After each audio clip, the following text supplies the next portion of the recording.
we have hit the 11 o'clock hour, so you know what that means. It is time to talk some Beam Team.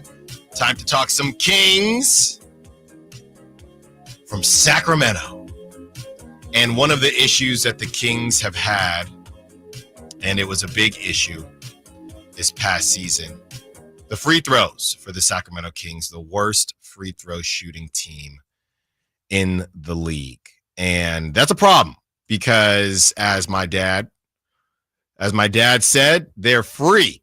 They are free throws. And when you are unable to make them at a clip that is acceptable, it's going to come back to burn you. And we've heard Coach Mike Brown talk about the free throws. We've heard the team talk about the free throws. They put up that board, and we don't really know what happened with the board. All we know is that there was a board, and it was supposed to help, and they ended up shooting 74.5%, which was good for worst, again, in the league. But out of all the things we've talked about as it pertains to Demar Derozan, his ability to score the basketball, his leadership, his understanding of what needs to be done, his ability to stop runs, his ability to give the Kings a counterpunch. Some people may say, well, there's going to be an issue spacing the floor. I say, well, I think it's going to give the Kings a counterpunch so that they're not just chucking up threes the whole time, all right? Because Harrison Barnes, that's really what he was for a lot of it, a spot-up shooter. He would get to his spot ever so often or try to get to the lane, but Harrison Barnes, you know, he would turn into somebody that would just shoot threes. And we have a guy in DeMar DeRozan now who can do more than that. So with all of the things that DeMar DeRozan is going to be able to bring to this team, the one thing that we cannot forget to talk about is his ability to make free throws in the clutch. Most free throws made in the clutch last season, DeMar DeRozan sits at the top at 65 free throws, good for 88% from the free throw line. Damian Lillard, 95%, but he only had 56 free throws in the clutch, and so on and so forth. So 65 free throws made in the clutch. So that tells you a couple things. First of all, that tells you that DeMar DeRozan isn't afraid of the moment, which we already know. That's why he finished so high in clutch player voting. So it tells you that. The second thing it tells you is that because he's not afraid of the moment, he will force the issue, right? He's not going to settle because he's not afraid of the moment. He's not afraid to go to the free throw line. So when the game gets tight, and I'm not saying that other guys on the Kings were afraid to go to the free throw line, but when it just becomes, and people have said the same thing about LeBron, why is LeBron just randomly taking a three where he could have taken it to the rack? Or why is De'Aaron Fox doing this? Or why is whoever doing that?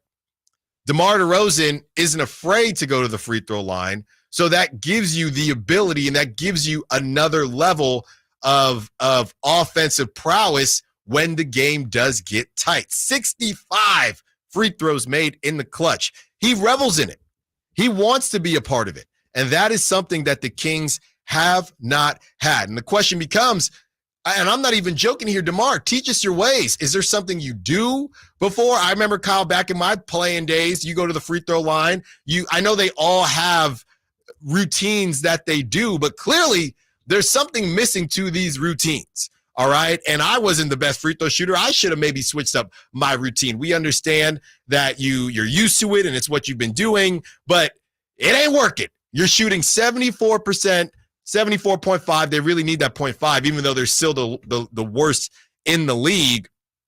So, hey, DeMar, what is it that you do at the free throw line? Do you have a sports psychologist? What do you is it two deep breaths? Whatever it is, I think the Kings should be willing to change a lot of what they're doing, Kyle, in order to get this thing back on track, because you just cannot afford, and I'm looking here at the numbers, De'Aaron Fox, 73.8% from free throw, Sabonis, 70.4%, Malik Monk, 82.9%, Keegan Murray, 83.1%, Harrison Barnes is gone now. Kevin Huerter, this one is, I think, the craziest one to me, and he doesn't get to the line a lot. But if we're likening Kevin Huerter to a Klay Thompson, even Klay Thompson, he didn't get to the line that much because he's a jump shooter, but he still has been a ridiculous free throw shooter. You cannot, and I would even make the argument just from a Kevin Huerter career standpoint, I would say the same thing about undersized guards, right?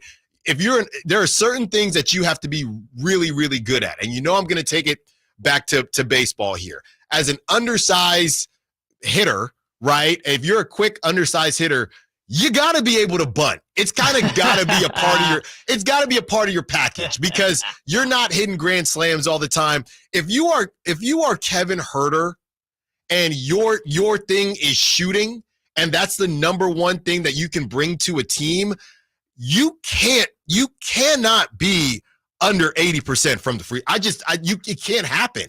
It cannot. And I would even say you need to be closer to 85. But if you are a jump shooter extraordinaire, and I'm just saying 80 because he's at 76. I need to see you at 83, 84. That has to be an automatic bucket for you. I'm sorry.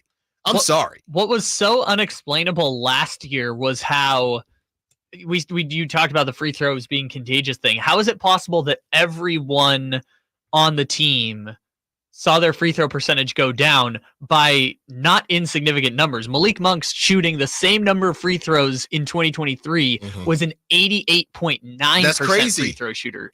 He fell off 6 percentage points, which is a crazy statistical anomaly.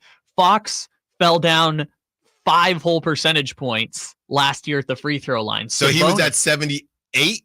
Yeah, he was at 78.0 and he was at 73.8.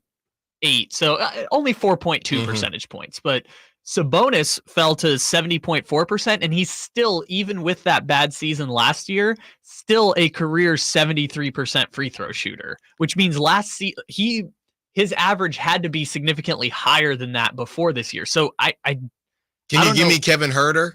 I can find Kevin Huerter. Yeah, I don't know how these players ended up falling off so precipitously. And sure, maybe DeRozan can train them or something, or like give them an idea of what the routine is, but ultimately it's so strange that it was everyone across the board who saw these crazy declines. And to answer your question, Kevin Huerter, this is kind of funny. Kevin Huerter is a 76.6% career free throw shooter.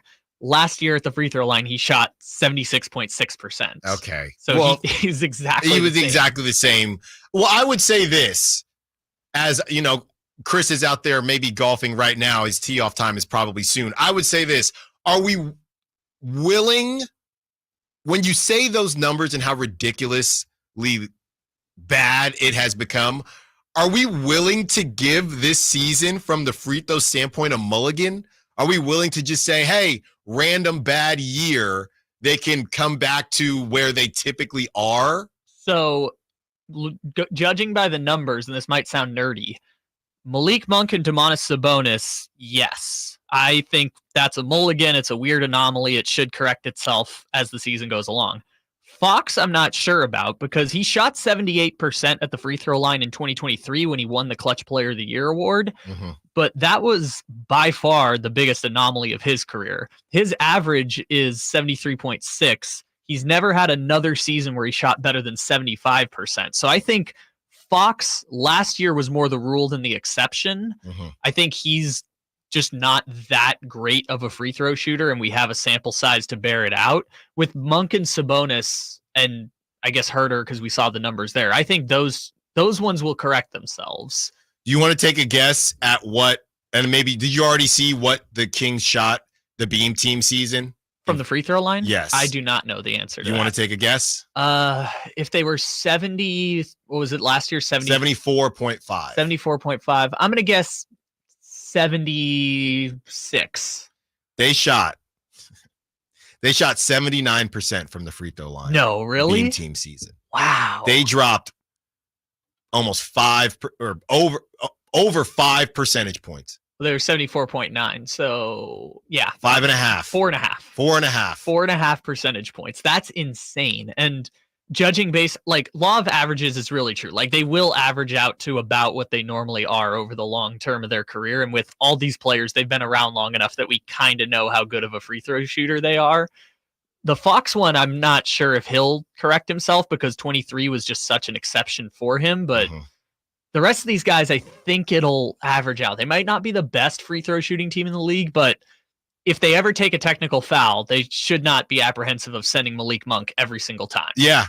And I'm looking at, and the same thing I said about Kevin Huerter, honestly, you could say the same thing about Keegan Murray. I think Keegan Murray needs to be a guy who is very, very comfortable going to the free throw line. I think Keegan Murray, it can be Malik Monk, but we saw Malik Monk, he's missed a couple in the clutch. I would say that Keegan Murray, one of the things that he needs to be working on, if you're going to be the shooter on the team, he should be the number one guy if he's on the floor and there's a technical foul, it's just an automatic bucket. And this stuff might seem very in the weeds and silly to talk about, but it matters. It matters. Every point specifically in the Western Conference. And everything matters in the Western Conference. I have no idea what's going to happen with Keegan because his career numbers are 76% the first year and 83% the second year. But he's a shooter, so I feel confident about Keegan. I feel very confident about Keegan being the guy in those. Well, the guy now is, what are we talking about? The guy now is DeMar DeRozan. Yeah, that's the guy. But if for some reason he's not on the floor. Right. The thing with Keegan is that I don't think Keegan's going to be taking as many clutch free throws because they have 3 of the top 10 clutchest players in the league, according to the voting. Fox, Monk, and DeRozan are all clutch time guys, and they will have the ball in their hands at the end of games. So I hope Keegan hits free throws, but he only shot That's a good point. 1.6 per game last year, which is about half of what Sabonis was shooting. DeMar, whatever it is, brother. Just tell him.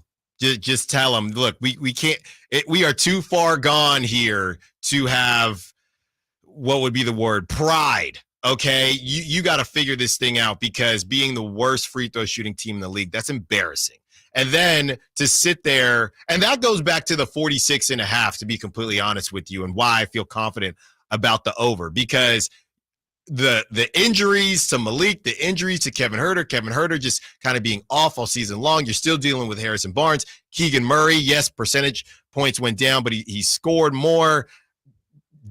De'Aaron Fox, he was hot, he was cold, but he did have score the most points of his career so far. So with all that being said, all the rest of the West being ridiculously healthy, and you were terrible from the free throw line. If you just fix one of those things, that 46.5 to me is just easy cheese, Kyle. I mean, I can point to games they lost last year. The Phoenix game, the Milwaukee game. The Milwaukee game was terrible. Both lost because of free throws. Yeah. So, there are games we can point to last year where free throws were the difference between wins and losses. Coming up next, let's have some fun. More confusing, the Niners wide receiver decisions or the Kings guard decisions. Stiles and Watkins, Sactown Sports. It's better over here. If you're 55